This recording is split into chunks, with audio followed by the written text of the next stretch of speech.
What is up, everybody? Welcome to the Movies That Make You podcast. Season 2 is in full gear, and so we are super excited for what we got going on this season. Just to let you know what that means, we still have our weekly Prepisodes where we discuss movies to watch in preparation for a new release hitting theaters.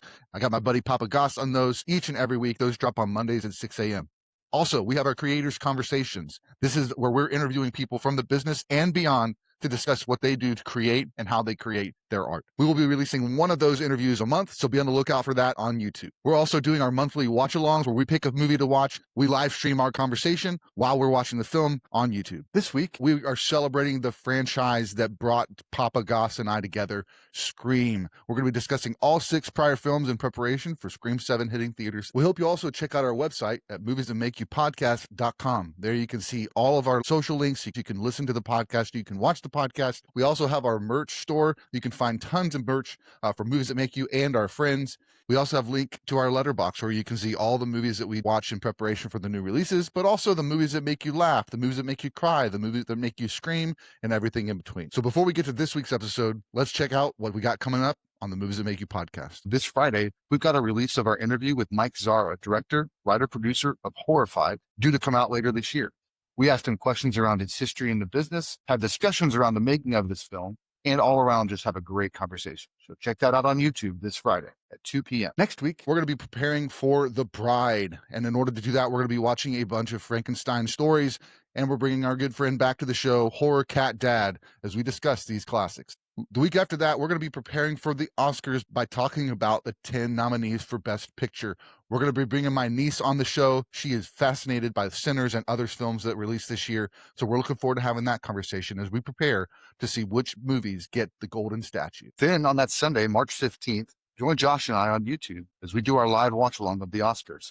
Hear our commentary as you watch the awards, and we can all enjoy them together. The week after that, we're going to be talking space movies in preparation for Project Hail Mary with Ryan Gosling. We'll be talking about a couple of movies where folks needed rescuing from space: Apollo 13, The Martian, and Interstellar. Check it out. The week after that, we're going to be bringing back our good friend, the Spooky Okie. We're going to be discussing films to prepare for Ready or Not, Here I Come. We're going to be talking about the first Ready or Not film, Abigail, and others. Hope those episodes excite you. So without further ado, let's get to the podcast. We are back with another episode of the Movies That Make You podcast. I'm Sprang, joined by my co-host, POPpaGoss. How are we doing, buddy? What is going on, everybody? This is going to be a fun, action-packed episode. 6 movies in the Scream franchise. This is the franchise that brought us together, Josh. This is the one that, isn't that crazy? That binds us, sustains us, right? Yeah, so very excited to have this conversation. You joined us, Jacob and I, on a podcast 2 years ago. That was your first podcast with us, was to talk about the first Scream movie and Jacob's experience with it. So that was our first conversation, was at a Scream screening. Your first podcast with us was a Scream reaction. So now we're going to talk about the other movies, man. Before we do that, man, how's your week? How's your week going? Week's been okay.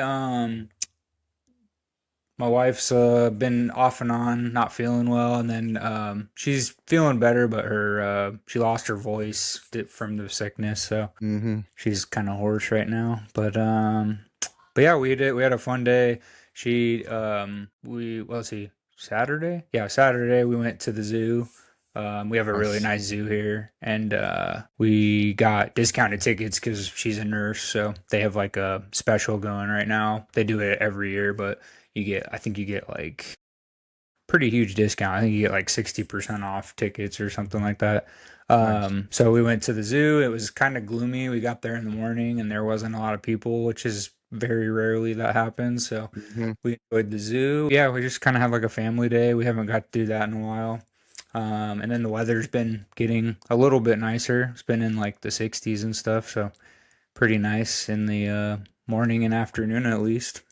Nice. But yeah, I filmed a few things. I finally opened not all my packages that I've been working on for months, but I opened, I think, like 3 or 4, so that's a good start. Yeah.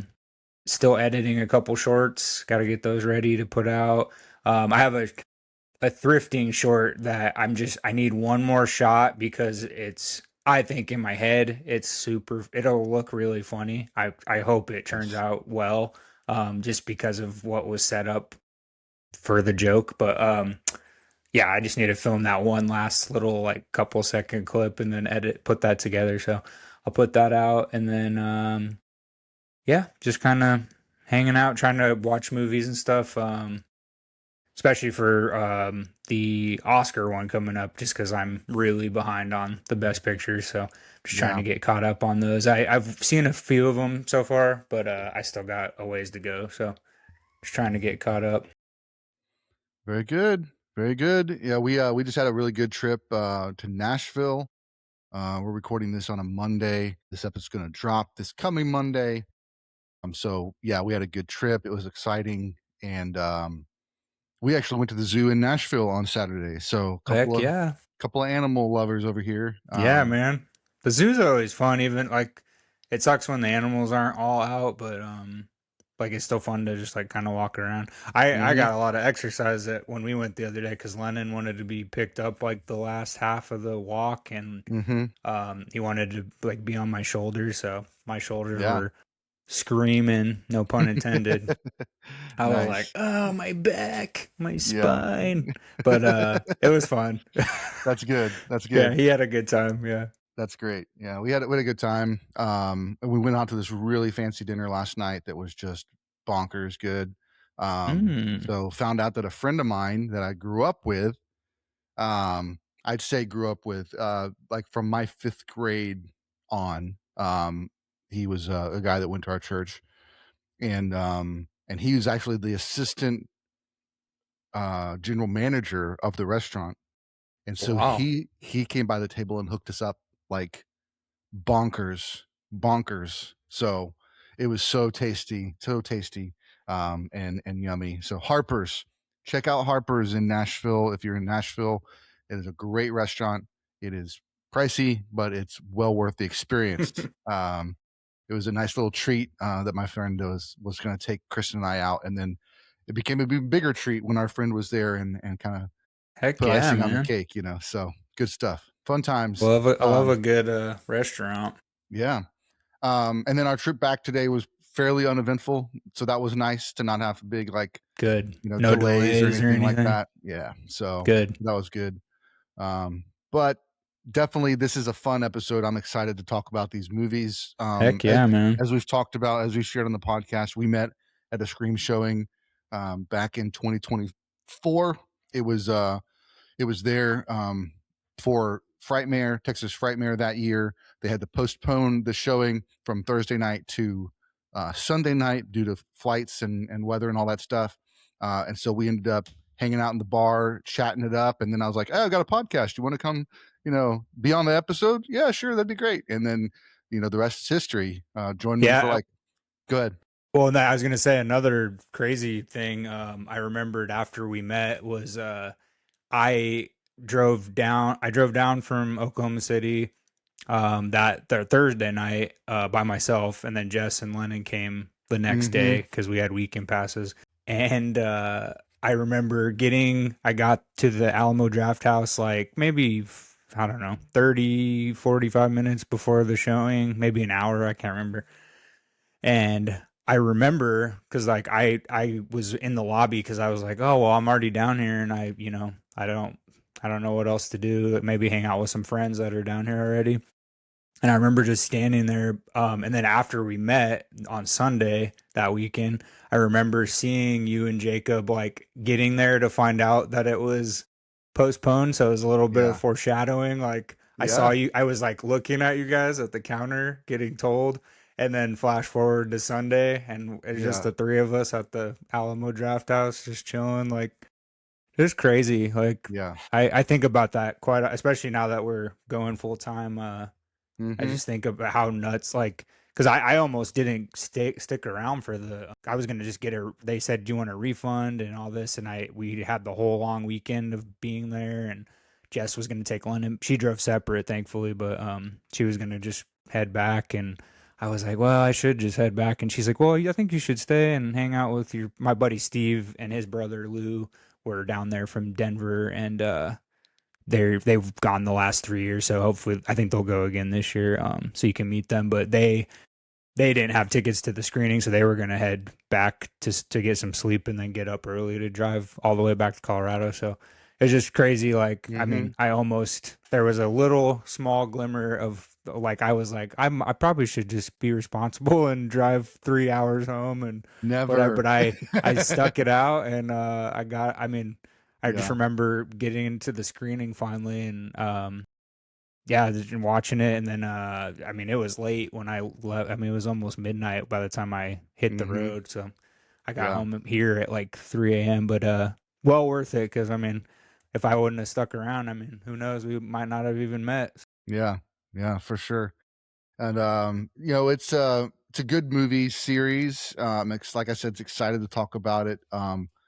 For me, like it's just kind of the way I look at it is that each film in this series they have a thesis for what they're trying to portray, and so I thought it'd be cool for each of these to I kind of came up with a little thesis for each and what the main thrust is of the film, and then we can kind of just talk about our favorite moments and things like Yeah, that. Um, but yeah, man, it's so crazy that we right. met like that, and Well, and then we're flash forward. You know, the timing of the 2026 podcast mhm, going full time and Scream Seven yeah. coming out literally Perfect. 2 months into the year. That's pretty Yep. gnarly. So And we're gonna crazy. have a big meetup at Frightmare this year Texas as well. Frightmares. So So, if any of you are going, I know there's a ton of people going, but if you're yeah, going and you listen to this podcast, yeah, hit drop. us up on social media because we're planning on doing a huge meetup. Like at least get a big group picture together of Mhm. everybody. So that'll be fun.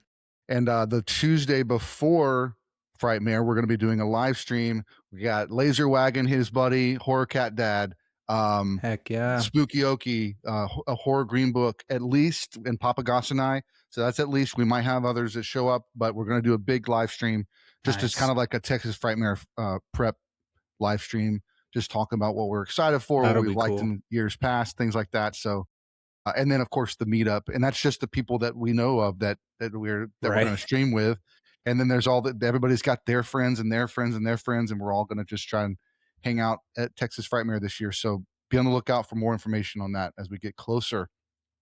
Cool, man.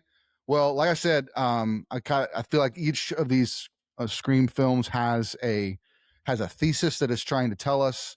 So I thought for each of these movies, kind of explain like a short synopsis of the film, explain what the thesis is for that film, and then we just kind of dive into our favorite moments, favorite parts, what stood out to us. So let's just jump into it. Scream 1996. A mass killer terrorizes Woodsboro, targeting teens who are connected to a past murder, while Sidney Prescott tries to survive a slasher that knows it's a slasher. Pretty good synopsis there. And so the main thesis of this film is that there are rules to horror films, and if you know the rules, you can survive the horror film. At least that's kind of what the movie is telling us. And then we kind of see how the story unfolds. But uh, Scream One, what was your first kind of experience with the film? So I mean, 96. I would have been 8 years old. So I definitely didn't see it in the theater. Honestly, like, when I was a kid, I mean, we went to the movie theater every once in a while, but not a ton until probably in my double digits, like 10 to my teenage years. That's when we started going more. But I do recall I finally saw.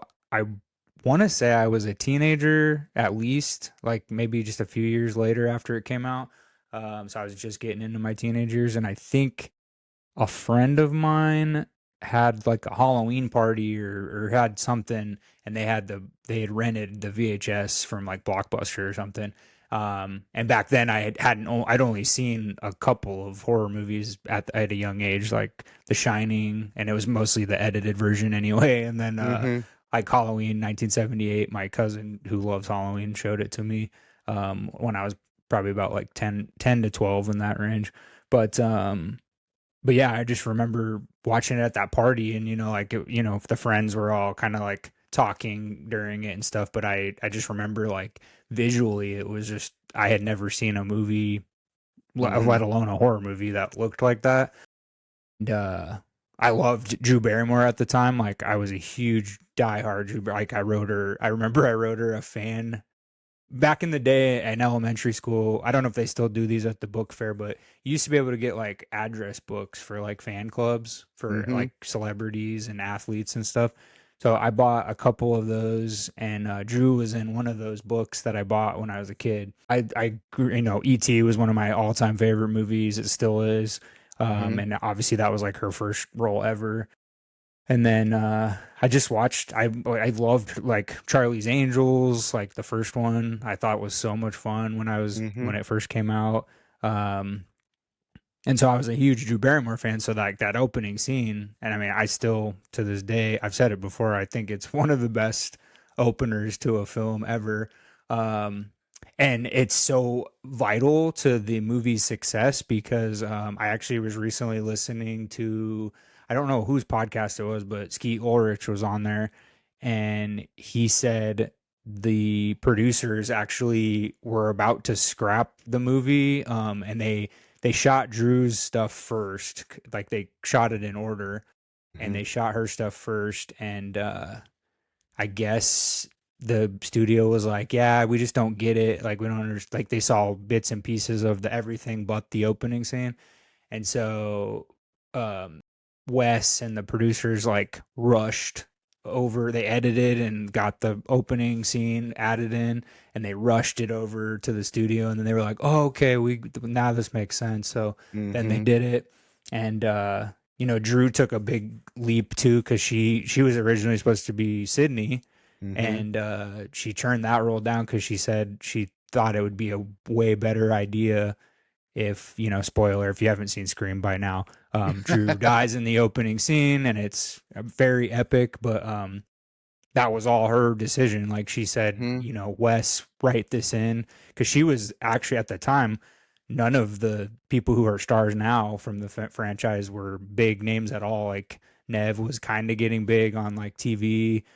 Matt hadn't started getting cast in a bunch of 90s movies until around after that time. David Arquette he'd been in a few minor comedy roles, but nothing huge. Courtney Cox, I want to say Friends started Yeah. that same year, right? Yeah, Well, so I it mean wasn't the same. It wasn't the it same was like year. 94, right? Yeah. Yeah. Yeah. Yeah. And So I mean then, yeah, Friends she. was like kind of taking off. So like Courtney Cox, the first movie, Drew Barrymore and Courtney Cox were probably like the two biggest names that were on the attached to it. Um, but anyway, like just crazy that we almost did it. I don't know if you take that opening sequence out, like the franchise just flips completely an opposite direction. So Yeah. I just thought that was cool that they, Drew Barrymore pretty much saved this movie, and she was the highest paid on the cast list too. And everybody was like, "You're crazy for like you want to do this," and she's like, "I think the audience will just." Because Mm-hmm. obviously I'm going to They're draw the expecting it. attention, Yeah. and if they think I'm the star of the movie and I die in the first 10 minutes, like that's going to blow people's mind. So, but yeah, it worked out. I just remember that iconic, like, when the first time I saw Ghostface, like I just remember Mm-hmm. I was Ghostface for Halloween one year. I remember I bought it was like a mask, the ghost face mask, but it had plastic around the front, and you could squirt Mm-hmm. blood, and it would drain down the face. And then I had a knife that had like fake blood that would like you could move it around on the plastic and stuff. But it was huge when it came out, and so I mean, I definitely jumped on that train as a kid. So Yeah. I had a blast with the first Scream. Yeah, man. Same. I actually saw it in the theater when it came out. I was 16, and I saw it probably in 97, because it came out in December of 96. And then I went to the theater with a friend of mine, a couple of friends of mine, and it was in the Dollar Theater. So it had kind of had a theatrical run already. And then we went and saw it at the Dollar Theater, and I fell in love with the whole thing. I think one of the things that I actually got to talk to them about this at that screen showing, when it was David Arquette, Skeet Ulrich, and Matthew Lillard were doing a Q&A before, And I told him, I said, this film really opened up the whole genre of horror to a new audience that had kind of, um, the horror slasher film had kind of gone by the wayside, and then Scream comes on, and then it talks about the beauty of those 80 horror films, where at that point they were kind of just laughing, they were just laughable, Hmm. to most modern audiences. Scream, I think, paid homage to them in such a beautiful way and talked about the beauty of these films, and the important pieces of these films and what they were trying to say. And of course, you haven't mentioned yet, Jamie Kennedy also came out in. I saw him in this first, but then he was also in Romeo and Juliet as one of the Montague boys in the opening scene. Um, and But this was just like, he was, for me, he was the heart of the film. It felt like, because For sure. he was the kind of the guiding, like he was the kid, the guy that wants the girl, is not never going to Hmm. get the girl, all that stuff, and Works then at a video store, works at it. Yeah, knows movies inside and out. yeah. Hey, Um, is that me? Maybe no. exactly. Was that Um, a prequel to my life? exactly. But I think too, there's a sense where rewatching it, even that time with Jacob, I was like, I feel like that Billy Loomis doesn't get enough credit for all the Mm, movie stuff that he knows, right. because he's quoting movies in nearly every scene that he's in, so there's just this kind of this parallel, I think, to his character as well, and it should have been a hint to us, but they did such a good job of giving us hints, showing us exactly what happened, and then showing us, well, no, it couldn't have happened that way because of this or this or this. And I think the first Scream, that kind of who done it vibe, really set a new tone to it. It's not some evil demon from some other place. It's not a Freddy. It's not a Jason. It's not a Michael Myers. It's the shape. It's real people in your world that are trying to kill you, and they have their reasons, they have their motives, and so that was also a new take on it for the entire kind of genre, in my opinion, that we didn't really kind of, we weren't expecting upon Right. first viewing. So the Roger Jackson, he is the voice of Ghostface. He's been the ghost of Ghostface. Sorry, he's been the voice of Ghostface, The um, ghost of Ghostface. Yeah. I uh, like that actually. since the beginning, and so it's really cool that his voice, that he still gets to do that voice. Hmm. Even listening to it in the trailers, he's got a little Right. bit more edge to it, you know. And I think he's getting to have a little bit more fun in this one from what we've seen in the trailers of Scream 7, because it feels like it's somebody from her past that's coming back, and so it's just like there's a lot of like there's just a lot of edge to the voice in the trailers. Also, the main physical performer was Lee Waddell, which Hmm. I've got his autograph right here. Very excited. Mine's next to me, but mine's Hmm. not as cool as yours. Mine's just an Oh, 8 by 10. well, it's still pretty But cool. it is the iconic Drew scene, so it's Yeah, cool. absolutely. So yeah, I mean, there's so much we could just deep dive on the first Scream. I mean, Matthew Lillard was I mean, this pretty perfect. much launched his. Yeah. He was huge in the '90s, and then I'm so happy that he's like finding new things now, like Hmm. Five Nights at Freddy's, and then even in between Scream and Five Nights at Freddy's, he had like Scooby Doo, Hmm. and he's also just a genuine. He's one of the greatest human beings we have on this planet. Um, Absolutely. so Absolutely. good for him. But I real quick too, I wanted to in case our audience didn't know, so the original title of the movie was actually Scary Movie. So Wow. that's why the comedy spoof was called Scary Movie, and that's why Nice. Ghostface was like the main, like, Mhm. you know, Yeah. antagonist in the Scary Movie one at least. So yeah, I think that's pretty funny. And then also going back to what I was saying earlier about the producers not really wanting to say yes to the movie, Wes Craven almost said no to the. I mean, he kind of wanted to get away from blood and horror and all that stuff because he'd done so much of that up to that point. Pretty much, 95% of his resume was all that. So he almost didn't do the movie, but Drew Barrymore joined the cast, and he really wanted to work with her.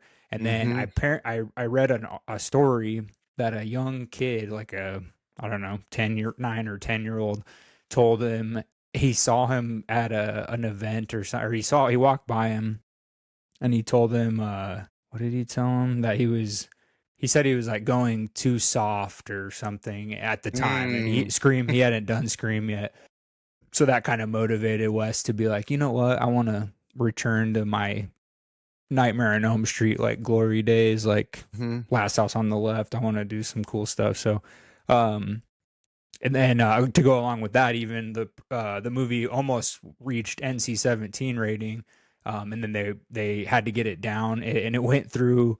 I don't know if it's a record, but it went through the MPAA 9 different times to get the Wow. rating to an R. And then one of the Weinsteins, I think it was not Harvey, it was Bob. Um, he had to he told the producers it was going to be a comedy, and then they said yes to they greenlit it and then put it to an R, just for that reason alone. So just kind of crazy, but Hmm. oh, and then one other fun fact: the Ghostface was originally not called Ghostface; he was called Father Death.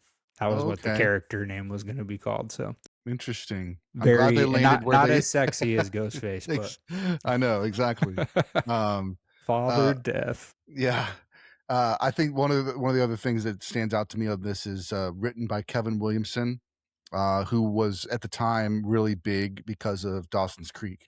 He was one of the writers of Dawson's Creek, and so he writes this one, and then he goes on to write like I Know What You Did Last Summer. He goes on and writes other films that are kind of come out in that same kind of horror vibe, and he's coming back and he's directing Scream 7. So it's a really cool kind of story for him as well. I think Full that circle.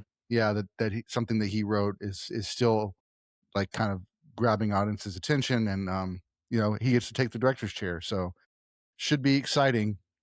Um, just one other thing I'd say about Matthew Lillard, like kind of as I rewatched it, it's just every scene that he ends, he is just the perfect he plays it so perfectly. And I know I already said that, but it's like he plays every scene so perfectly. The scary stuff at the end, he plays the comedy stuff in the beginning. He plays the where he switches between laughing at Randy and Oh then man. go. I mean, every single moment on screen, he is just. I mean, he's just everything is perfect. So, And that was another thing is he talk about role reversals. He was originally supposed to be Billy, okay, and Skeet and or somebody else I think was going to be Stu, and then yeah, they last second they flip flopped, which I mean was a great decision. So yeah, yeah. yeah, And like I think we've mentioned the fact that this isn't just one person, but it's two, ends up being the biggest surprise of the era. It's really what set the first Scream apart and grabbed audience's attention because it was not what we were expecting at all. And then at the same time, it's telling us what to expect um through all of the rules of horror film. So yeah, man, it's just such a great movie. Such a great movie. We actually get the sequel very quickly after the first Scream. We get within a year. 1997 Scream 2. Uh, Copycat killings erupt on a college campus as a movie about the Woodsboro murders is released, pulling Sidney back into Ghostface's game. Mm. So it's just this interesting vibe. How are we going to do another movie when the killers are dead? Ghostface is dead. Well, they're showing us in the opening scene again. We have a cameo that dies right at the beginning. A couple of cameos, and it's paying homage to the historically wrong effects of killing the black characters first. It's doing it on purpose, and it kills two. It kills Omar Epps and Jada Pinkett Smith Mm-hmm. um, in the opening scene. In one of the most gruesome, like guttural screams that she does at the end of Oh that yeah, moment, and it cuts to the title. It's just incredibly beautiful, incredibly amazing kickoff to Stab.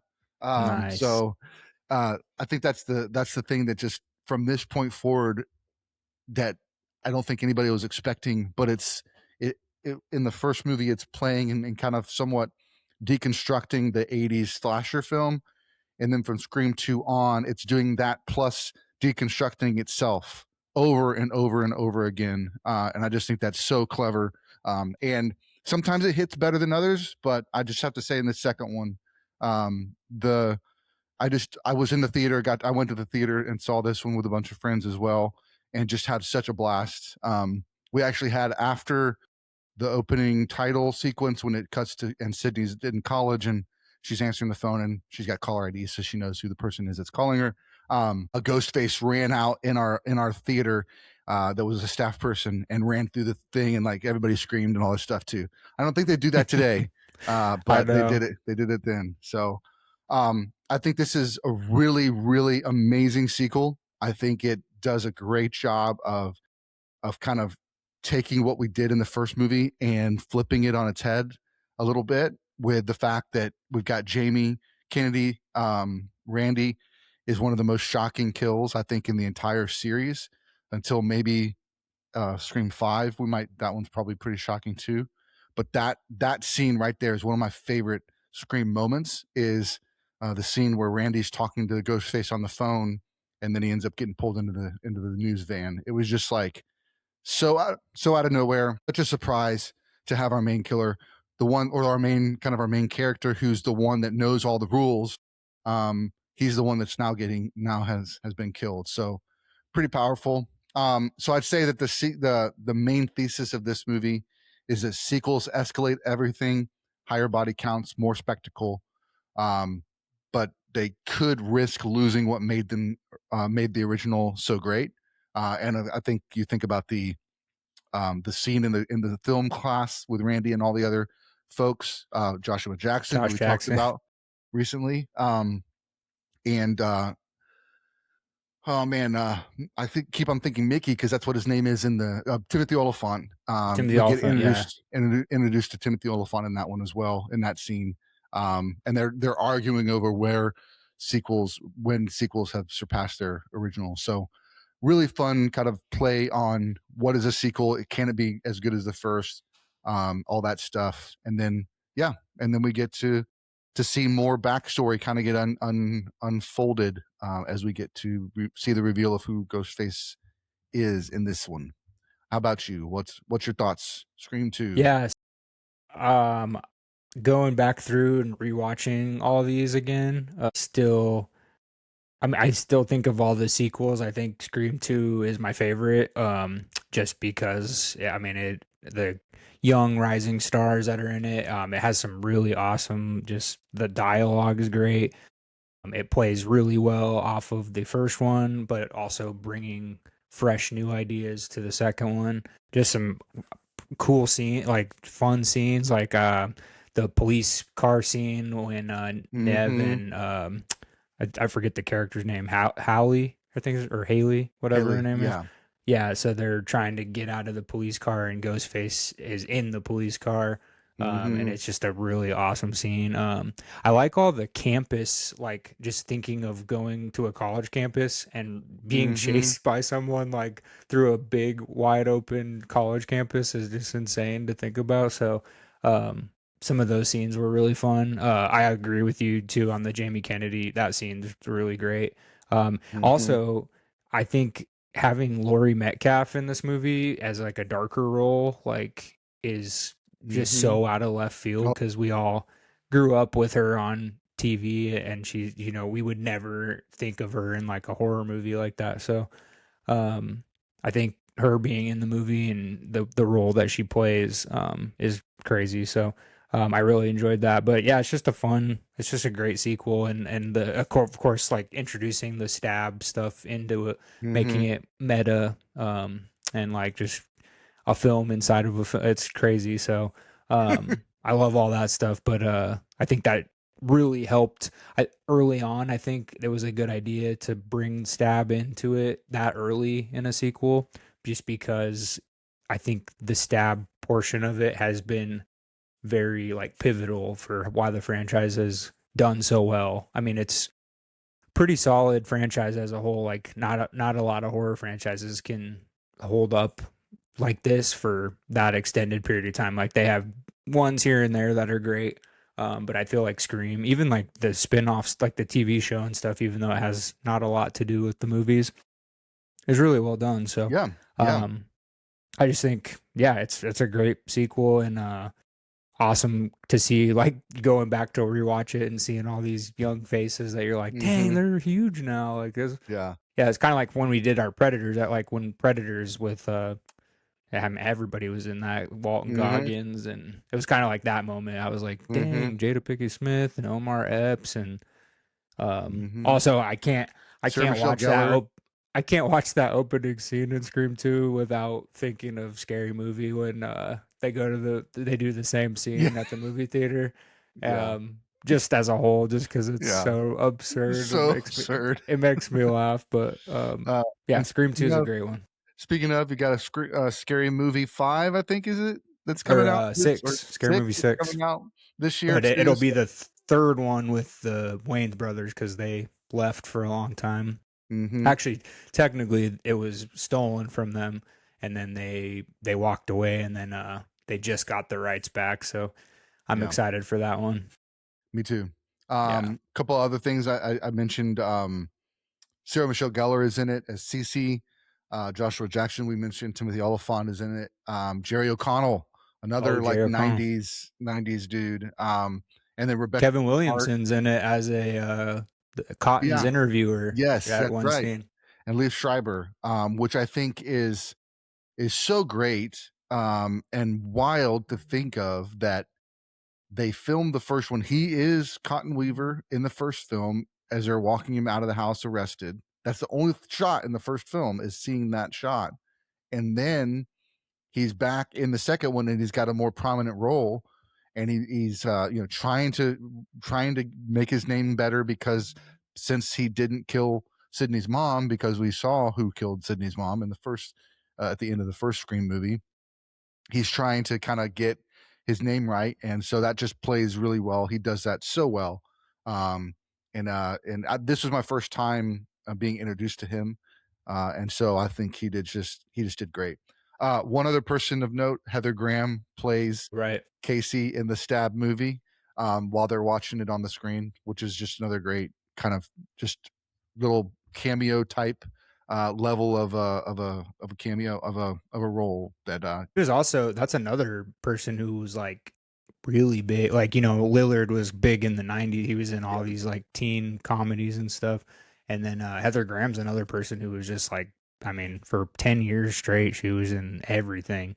yeah. Um, and she's kind of disappeared recently, but I've always been a huge fan of hers. I also, for our audience who love Rotten Tomatoes, Scream 2 is actually the highest rated of all the movies. It's at a 83% Rotten Tomatoes. So we're not just saying that we love that one a lot. It's just I know a lot of you go off Rotten Tomatoes. So Yep, absolutely. Good call. Good call. Yeah, so Scream 2, I'm with you. I think it's my favorite sequel. We wouldn't have it without the original, right. but it did such a good job of building on what the original set up. Well, So especially for being within a year of each, like that's yeah, insane. yeah. Most of the time that does not work out well. I still know what you did last summer as an example. Um, Oh, I did want to throw something crazy too. So Nev was probably at her biggest for when they did Scream 2, and her schedule was like insane because she was doing mm, Party of Five, and so mm-hmm.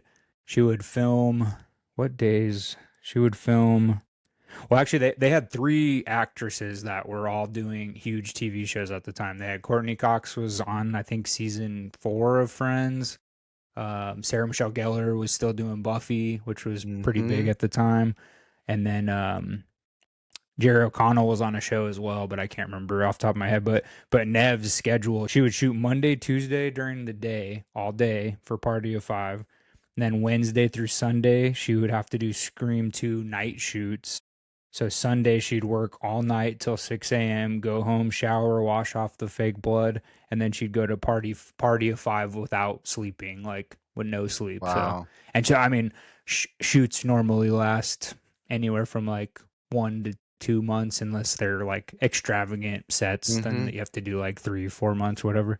So I'm sure it was only like a couple months total, but still, Still, that's a yeah. insane scale. I mean, she was a lot younger back then, but that's And I crazy. So I think I mentioned this on the podcast once, at least one time before, but we were rewatching Friends, Oh, her hair, and yeah, Courtney Cox's hair. Yeah. her streaks show up in that season of Friends. I'm like, ooh, I think this was when they were filming Scream 2, and I looked it up and I was right, or whatever. So it's just kind of funny that she still had the streaks They in one other Friends. thing too, they almost didn't go with the number for like the title. So like we almost didn't get like Scream 2, Scream 3. So the first title I think was like Scream Again. And then I think one was called Scream the sequel.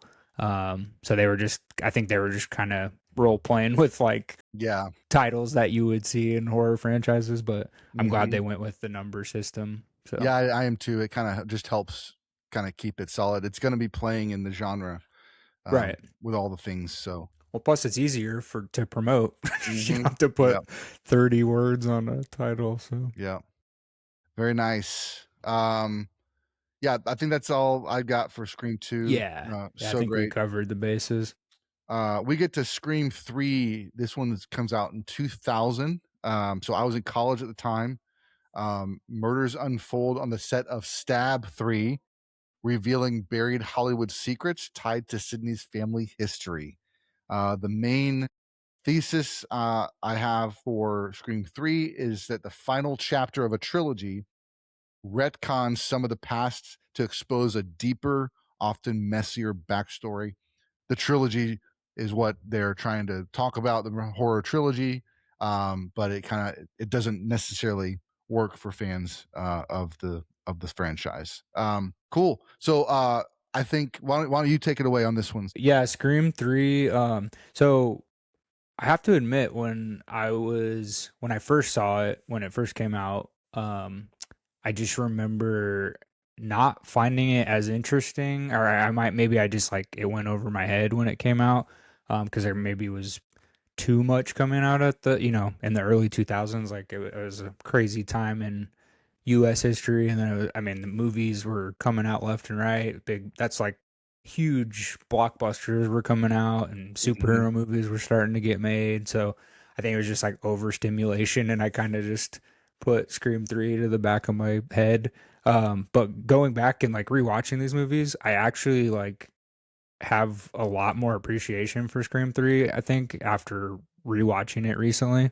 Because I hadn't seen it in probably, shoot, I don't even know, 15 years, I would have to guess, Mhm. since the video store days. So, yeah, rewatching it again, I was like, man, I think I didn't give this movie a good chance because it's got a lot of fun stuff in it.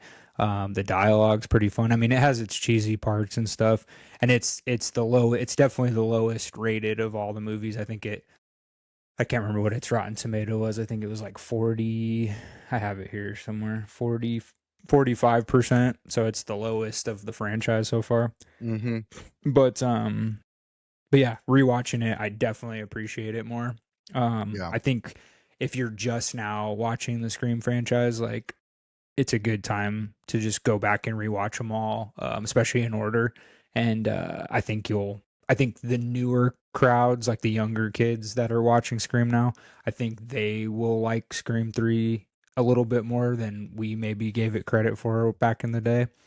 But yeah, it's a fun one. I mean, kind of another, you know, we have another different.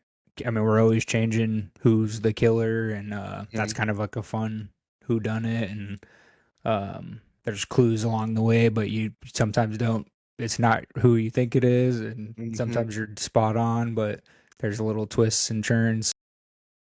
Yeah, I think it's a great one. I think the most fun part about this one is the stab set because like they Mhm. recreated like the whole set from the first movie, and I just think that's so crazy. That's another crazy Mhm. meta thing. Like, the one of my favorite scenes is Nev is running through the set, running from Yeah. Ghostface. Like, Just like the so like original. in a Yeah. replica of the house from the first movie. And it's just great. Like, and Meta. my Way appreciation meta. for, Yeah. yeah, my appreciation for movies and like movie sets and just how cool that is. Like, Mhm. to have it in a movie based off the movie you're watching is pretty nuts. So Yeah. that scene's really fun. And then I mean, all the returning cast members are great. There's some ones that were new to the game, and like Parker Posey. I know this was Mhm. her early on. Like she wasn't as big as she is now, but she was just kind of getting big at the time. And she's never really been like a main star, but she's always a really good supporting role, and she's super fun. She plays the Courtney Cox like as a character in the movie Stab, and her and Courtney Cox, their interactions together are really funny. So Really um, hilarious I because think she's this is also dating Dewey. yeah. So I mean, I it's was just just gonna like say yeah. I was just gonna say I think this is one of my favorite movies that like Dewey gets a lot to do in the Mhm. movie, because I love David Arquette, but I think this is one of my favorite movies for Dewey to like have a awesome performance, and he's real funny. He gets some action scenes, like it's just a lot of fun. I think he's one of the best characters in Scream 3 if in my head. So but yeah, it's a fun one. I mean, it's not high on the list like other people I know don't really appreciate it either, but I definitely have more appreciation for it now than I did when I was younger. So I remember watching it when I saw it in college. I thought that the opening sequence was it felt large, whereas the other ones, because I think there were some helicopter shots, there was the LA freeway, Cotton Weary's trying to get back home, and all that stuff felt bigger, like they were amping up, like we're now in Hollywood, and so everything's gonna feel more theatrical, whereas the other two felt a little bit more down to earth because it was a small town in Woodsboro. I think and then of course the college in the second one. So that's like a small compact place, but now we're in LA. So now we've moved to this larger, and we're going to see that again play out in Scream 6 when they take it to New York. So it like is expanding on itself, bigger place to kind of have more things happen. But this is also the one where Ghostface changes the voice recording or the voiceover to where we now get Ghostface isn't just using Roger's voice, but he's able to kind of capture and manipulate and fake out the listeners on the other end thinking that they're another character in the movie.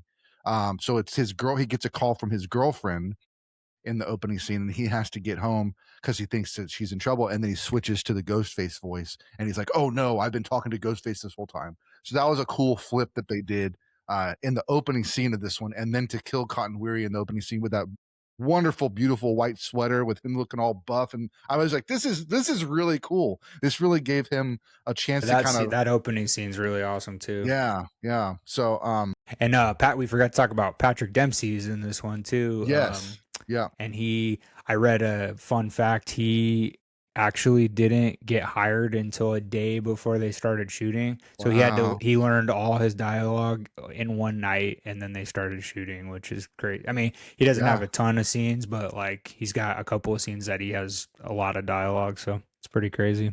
And his partner Josh Pace, I remember seeing him in this, but he's been in a lot of other movies too. Right. Joker, Teenage Mutant Ninja Turtles. He was in the show The Dropout with Amanda Seyfried. So I mean, he's in a lot of films, but I remember him from this Scream 3 as well. And also Scott Foley plays a Scott Foley. major role in the film. We find out that that's Sydney's brother. That her mom left Hollywood because she had been raped by some producers, and then she goes back home to Woodsboro and has a family and she leaves Scott or Roman is his name in Hollywood with John Milton to raise or whatever. And so that's why that ends up being the reason why Roman is Ghostface, because he wants to kill Sydney because Sydney took his mom away. And that's kind of that whole like double layer backstory that Randy, which we get a nice little cameo from Randy in this. We did not think we were going to get it, but his sister shows up and has a VHS tape for them that Randy recorded, and basically saying, "If you're seeing this video, it's because I'm dead. I did not make it out of Scream 2, so here's what you got to know. If it seems like it's just another sequel, then you're just going to bigger, badder, bigger, more bloody, all that stuff. But if you're starting to get some weird other backstories, this might be a trilogy." So it was kind of a fun play, and I definitely was like cheering in the audience when Randy shows up on the screen. I was like, "Yay, we get him All back!" right. Yeah, Yeah, Jamie Kennedy's the man. yeah. We also forgot there's a famous house in this movie. There's a celebrity house. So the house at the end of the movie was actually used in Halloween H2O as the school that they go to in Okay, Halloween H2O. nice. And then it was also in Neon Demon, Elle Okay, Fanning yeah, yeah, yeah, 2016 movies. Famous house in a yeah. Scream movie. And it Very nice. shares ties with Michael Myers, so I Hmm. gotta show some love for my boy. Absolutely. This one, while Scream 1 and Scream 2 were both written by Kevin Williamson, this one was written by Aaron Kruger, based on the characters by Kevin Williamson. Wes Craven did direct this one, so he directed these three, and I think he directed 4. Is that right? We're Right, gonna yeah. get to that in 4 just was a minute. his last. Yeah, I I should know when he passed, but yeah, we're about to talk about 4. But yeah, that's funny though. Kruger was their last name that right. wrote it. Yeah, it's pretty wild. Nice Wes Craven throwback. Yep. This one also, because it was in Hollywood, they had a little bit of fun with it, and we get a cameo from Carrie Fisher. And also Jay Oh and yeah, Silent that's Bob right. make a cameo as well. Yeah. And so that's pretty funny. But this is also Jenna McCarthy is also in it, very very shortly. And then Emily Mortimer plays a fairly significant role. I think she's the Sydney character in the Stab 3. And I thought, watching it, I was like, this is interesting that were the Stab movies already caught up to the Scream movies. I thought that was kind of a funny play, and that in the Stab 3 script, somehow they're doing a flashback to the first Stab movie, and so it's just kind of interesting that the Stab movie is also doing the same thing that the Scream movie is doing, which is kind of going back and telling us story points that we didn't get the first time through. So interesting stuff, man. Heck I yeah. think even when I watched it the first time, I thought this was the lesser of all of them, but I still had such a good time. I think, like I said, that Yeah. opening scene is a lot of fun. A lot of good fun cameos, and it still has the same like who done it stuff and keeps you guessing the Well, whole time. it's also in I think in a lot of Scream fans' minds, it's like that trilogy is almost separate from the new stuff in a way. Hmm. So Yeah. like it has its own kind of like Star Wars. It's got like a 3 and then now we got the new 3. So it's just Hmm. kind of or the new 4, I guess, but yeah, it's just interesting. But yeah, I think that 1 through 3 just kind of sits on its own trilogy and then it's all tied together, but at the same time, like the new stuff was so Hmm. far apart from each other. Yeah. I think that kind of helps. So Definitely. Speaking of Scream 4, 2011, Ghostface returns during the age of social media, where fame is instant and victimhood can be currency. Um, this one, the main kind of thesis is reboots. This is a reboot and the need for relevance. It's not about motive, it's just about getting attention, is the kind of the thrust of the killers in Scream 4. And great performances. Newcomers Emma Roberts plays Sydney's cousin. Hayden Panettiere plays her friend. We got Rory Culkin um, in this one as well. And then Alison Brie plays, oh, Lucy Hale too. I know she yes, kind of disappeared, but she was big for a little bit. yeah, absolutely. Anna Paquin. Yeah, yeah. Well, yeah, Anna Paquin and Oh yeah, I guess they're Bell did a pretty little much they're just cameo at in the the front. beginning. That's right. Yeah. Yeah, that's right. But I tell you, that I mean, that was going to be one of the things I talked about. Is Scream 4's opening is just hilarious Oh, so because it good. jumps through like stab 5, stab 6, stab 7, or something. I mean, it just keeps going through and killing off the stab. We're watching the stab openings when we think we're watching the Scream openings, and so I thought that Right. was pretty hilarious. Um, but yeah, So love the good. cameos at the beginning. I thought Hayden Panettiere did a great job in this one. Known her, I know she'd done other stuff, but I knew her from Heroes. So to have her show up in this was a lot of fun. And then the guys that were, basically like the media club, the media nerds, the film nerds, they're the one that are kind of videoing everything. They've got the camera and they're videoing all their interviews. And so it's just like kind of like meta glasses before they had the technology for the meta glasses. So I thought that was, yeah, I think Scream 4 is one of those things. The first time I watched it, I didn't really get it, but it took a little bit after that for me to really kind of find that, oh, it was just speaking something I wasn't truly understanding when I first watched the first time. So on a second view, I thought it was just really good, and it was still kind of playing on what Scream 1, 2, and 3 did. And I think because it kind of brought those original characters back too, she's trying to solve the mystery again, all that stuff. So yeah, good stuff. What about you, Scream 4? Yeah, Scream 4, that's another one that I had not seen in a while, and then I rewatched it recently to just refresh my mind. But I mean, even I think I think I enjoyed it more the first time I watched. So Okay. like when it first came out, because I remember working at the video store, and I didn't get to see that one in the theaters, but we got it in to rent. Wait, yeah, I think I was at the video store by then. But we got it in to rent, and I took it home and watched it, and I had a great time watching it. Like some of the actresses that joined the cast, like Hayden, I liked her a lot at the time. I also watched Heroes, and then I remembered her as like the little girl from Remember the Titans, like Mhm. that Oh, cute little yeah. girl that Yep. was the coach's daughter or whatever. Yeah. Um, and then she did a couple of comedies around that time too, but she did a comedy that I think it's so underrated and it's so funny, and it was called I Love You, Beth Cooper. Have you Mhm. seen that movie? I haven't seen it, no, but I Oh know of it. man, Yeah. yeah, she's great in it. But the main actor, he's kind of popped up more on Netflix shows recently, but he's just this goofy actor. But like, it's such a funny, underrated movie. But yeah, Hayden's great. I'm a huge fan of Emma Roberts. Mhm. I just think she's honestly a talented actress. It's just it always freaks me out that like her dad is Eric Roberts because that Right. just doesn't like mesh up in my head for some reason.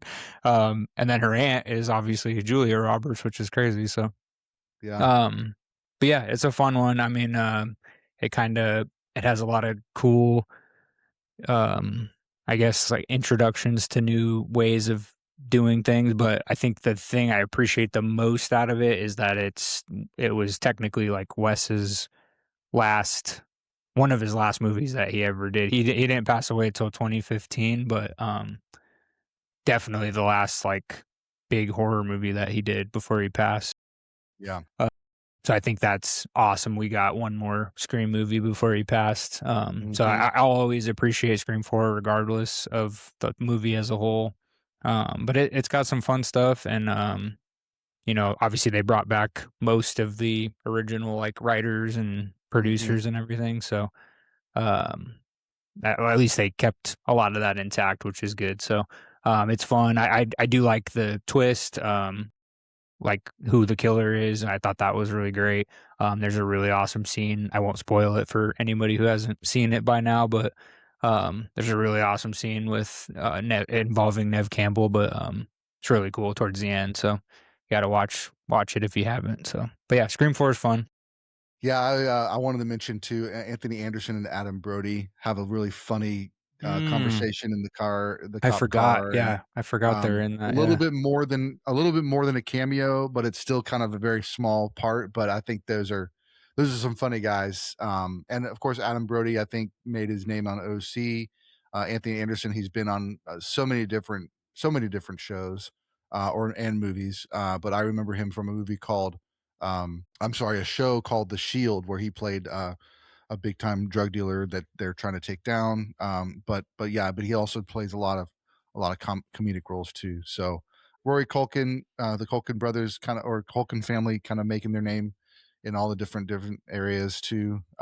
But yeah, and I think one of the things we didn't mention actually up until this point, is that Dewey gets stabbed, I think, in every movie.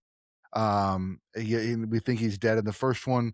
We think he's dead in the second one, and he makes it out in both of those. And so there's this it's kind of a running gag a little bit about him making it out, until he doesn't make it out. But I wanted to throw that out there too, because it's coming up. But I think Scream 4 is a lot of fun. I think it plays in the genre. It plays in the kind of the Scream mythology really, really well, because it's again, it's kind of taking the meta approach to horror and trying to what is happening right now in horror, and how can we play on that, and kind of deconstruct it in the current environment. And that's where they kind of landed on the reboot. um and it's the desire for just kind of being a killer to make a name for yourself so you could be famous, basically. For me, I don't think I was ready for what it had to say, and I didn't catch all that on the first viewing, so it took me a second time to Sure. see all that. So Yeah, that one. So that one's number, and this is including the TV show on Rotten Tomatoes, but that one's number 6. So Scream 4 and Scream 3 are the lowest rated. yeah. So Cool. Well, let's jump to Scream 5. This is where I think they were attempting to kind of do a new trilogy. They kind of introduced us to new characters right at the get-go. And this one is also the one that they're playing. I think the thesis for this one is the requel. And Randy's nephew and niece, we meet them. We don't know it's them at the beginning, but we find out that it's them later when we see them at their house, and their mom walks in, and it's Randy's sister from Scream 3, giving them like snacks or whatever. And then they kind of spell out for us the rules of the requel. Legacy characters must be respected, not replaced. That's kind of like a theme for the requel. But we end up having some major things happen in this one. But we're introduced to Melissa Barrera and Jenna Ortega as sisters, and we find out towards the end of the film that Melissa is related to somebody. And actually, throughout the film, right, we see she's having some visions. Is she having the visions in Scream 5? yeah, yeah, Melissa Beret. Yeah. Yeah. Yeah, so she's seeing her dad in her consciousness. Jack Quaid plays her boyfriend, ends up being not the best boyfriend. Also have Mickey Madison in this one. Hmm. Before she kind of did Nora, and I think maybe around the same time. I can't remember when Once Upon a Time in Hollywood came out, but yeah, she was in that one as well. But it was cool to Yeah, see her. this came out a few years after Once Upon a Time, but I think she hadn't really done. She'd done like a couple of small things, but Scream was like, besides Mhm. Once Upon a Time, that was like her first big break, and then she is an Oscar winner now. So Yeah, pretty amazing. One of the other actors that I think is one of the standouts for this one is Dylan Minnette. oh Um, man, yeah, so I good. knew him from I think, what is it, 13 Reasons or something like that. Yeah, 13 Reasons Why, and then he was actually in the first Goosebumps movie with Jack Yeah, that's Black. right. Yeah. And he was really good in that as well. But it's kind of funny, this cast. I'll let you finish talking about all of them, but Okay. it's cool to see them all. A lot of them like went on and were in other horror franchises. Mhm. Dylan Minnette was also in Don't Breathe, the first one. Jack Quaid, obviously, he did Companion a couple or last year, and then he also did Mhm. Novocaine, which it's not a horror movie, but I mean it's a gory one or whatever. Mhm. Um, Mason Gooding, he was in Hard Eyes. He was the lead actor in Hard Eyes, which I thought was a Really fantastic movie. great. They're Yeah. making a sequel right now. Yeah. Um, Jasmine Savoy Brown. oh, right. She's done Yellow Jackets. Um, and so I got her autograph last year. Kyle Gallner also. I don't know how you pronounce his name, but he was in Oh, Gallner. Gallner, yeah, Haunting of Connecticut. I remember him in that, and He's then also in Smile, the Smile Smile. movies. Yep. So And then he yeah, also is in oh dang it, I can't remember that movie now, but I'll think of it in just a second. But you mentioned Marley Shelton. Strange Darling. Yeah, yeah, that one. Yeah, So good. Yeah. yeah. No, he's a really great actor. Yeah, I but yeah, He no, it's kind of just had a kind of cool to see cameo in this this like one. Heather Matarazzo was also in it. A semi cameo. I mean, it's a cameo, but an a ghostly apparition almost of Skeet Ulrich Yeah. as Billy Loomis, which is cool. But yeah, it's just cool to see this like young cast. Like they all went on to do a lot of horror movies and just great acting jobs in general. So that's fun. Yep. And you mentioned Marley Shelton, and she's uh, pretty got a good resume. Never Been Kissed, Bubble Boy, Planet Terror. But we're Awesome gonna in actually Planet see Terror. her. We're gonna see her in OKC HorrorCon along with Rose McGowan. So a little Planet Terror, um, little reunion there. So that'll be fun. She's also the famous scene from The Sandlot.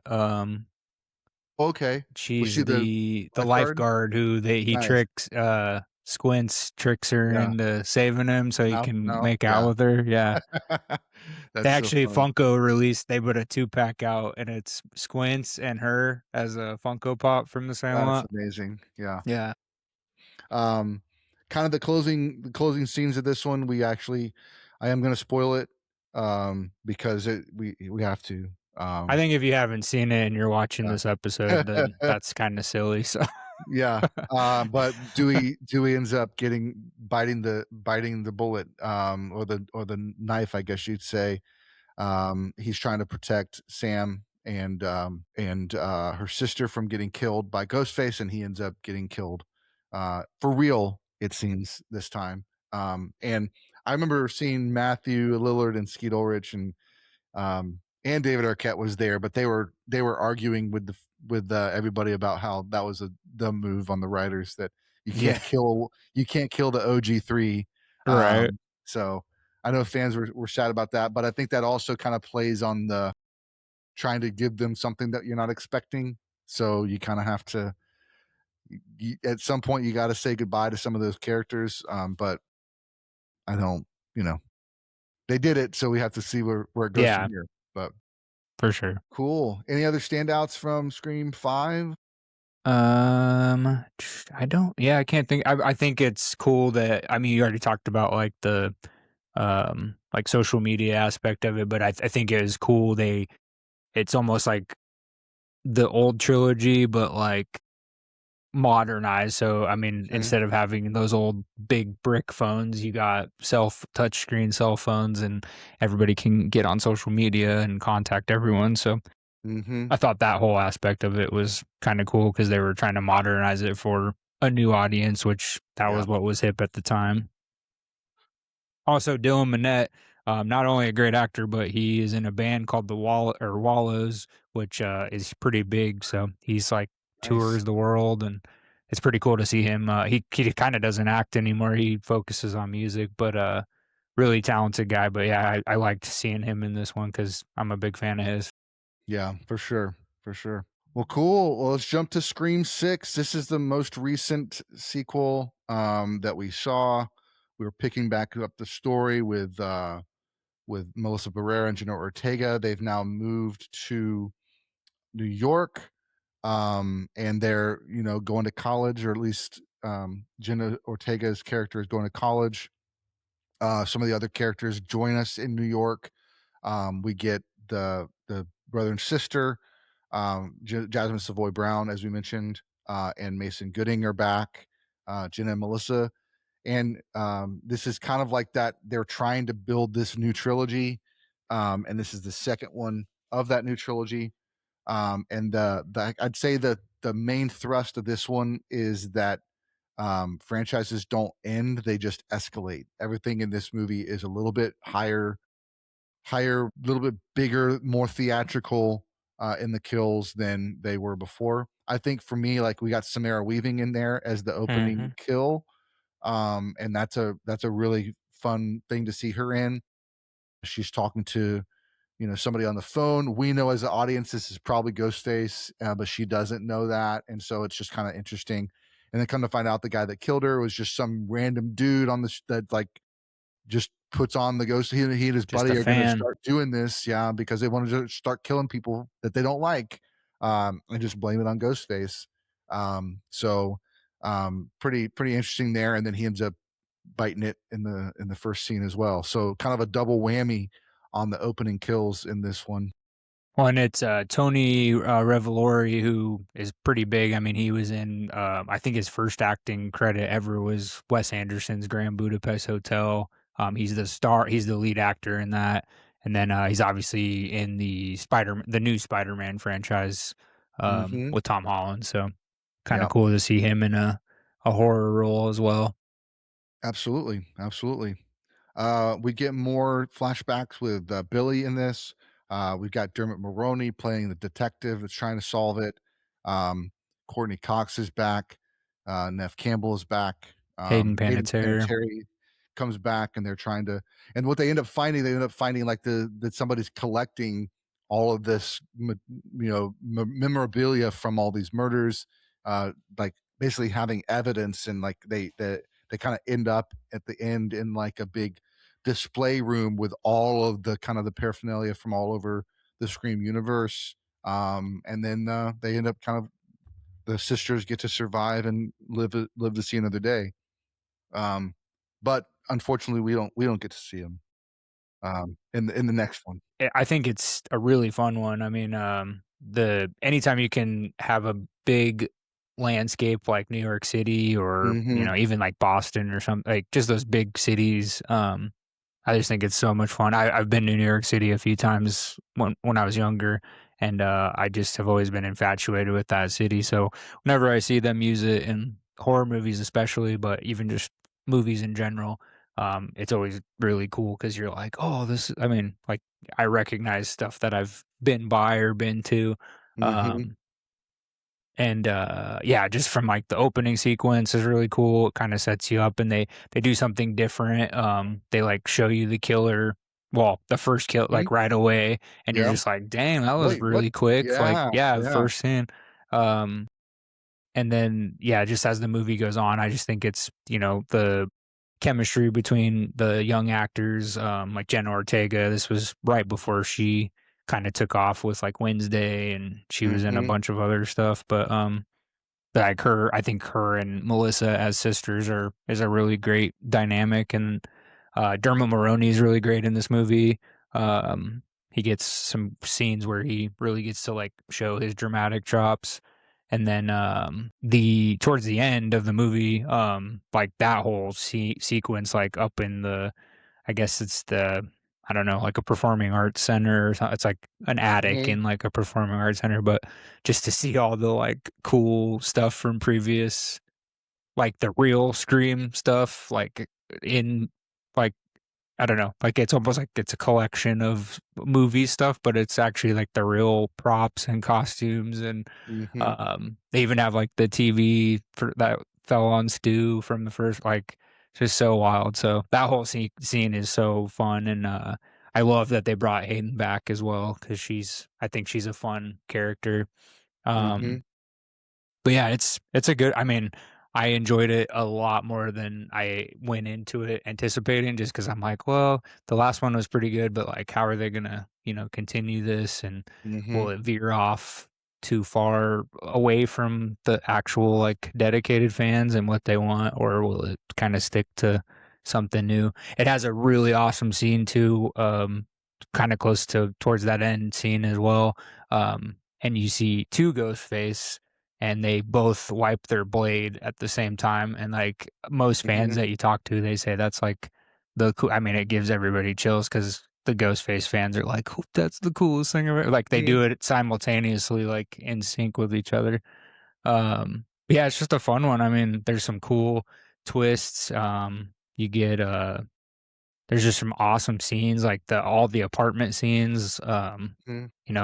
They add so much tension, and there's like claustrophobia involved in some of it, and you're just like, they did a great job. So it's a very fun one. I can't wait to see what they do with 7. So Yeah. yeah, 6 is definitely a good like starter to lead us into 7. So For sure.